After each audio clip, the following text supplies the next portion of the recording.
Setelah sempat mengalami kerusakan lantaran tidak adanya saluran air, Jalan Sultan Mansur kini mulai diperbaiki. Perbaikan dimulai dengan dibuatnya saluran air pada satu sisi di sepanjang jalan tersebut. Berdasarkan pantauan tim PAL TV, Jalan Sultan Mansur yang sebelumnya mengalami kerusakan akibat tidak adanya saluran air, kini sudah mulai diperbaiki. Terlihat pada satu sisi Jalan Sultan Mansur sudah ada saluran air. Salah satu warga, Dedi, mengatakan perbaikan ini sudah berlangsung sejak 4 hari yang lalu untuk saluran air. Karena sebelumnya belum ada sehingga ketika hujan mengguyur air menggenangi jalan. Baiklah nggak mau ini, tadi timbun-timbun dari pemerintah kan, cuman kan rusak lagi, soalnya kan gotnya belum ada.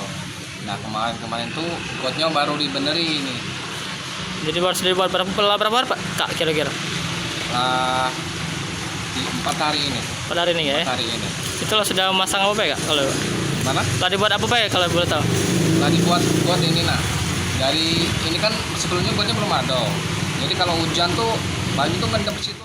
Senada warga lainnya, Johan mengatakan perbaikan di Jalan Sultan Mansur ini dimulai dengan pembuatan saluran air.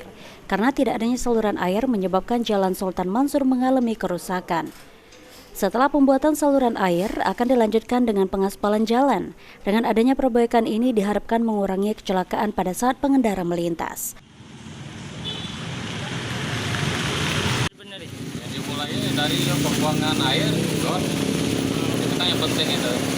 Karena memang penyebab utama kemarin itu kate saluran air Pak ya? Ganti.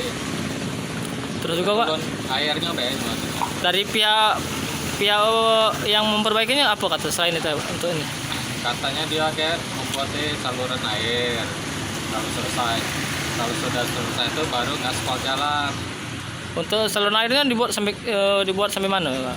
Dari toko Raisa itu 24 jam saya sampai ke Gardu. Itu berapa ratus meter kira-kira? Kita kira-kira sekitar 500 meter. Ilham Wahyudi, PAL TV.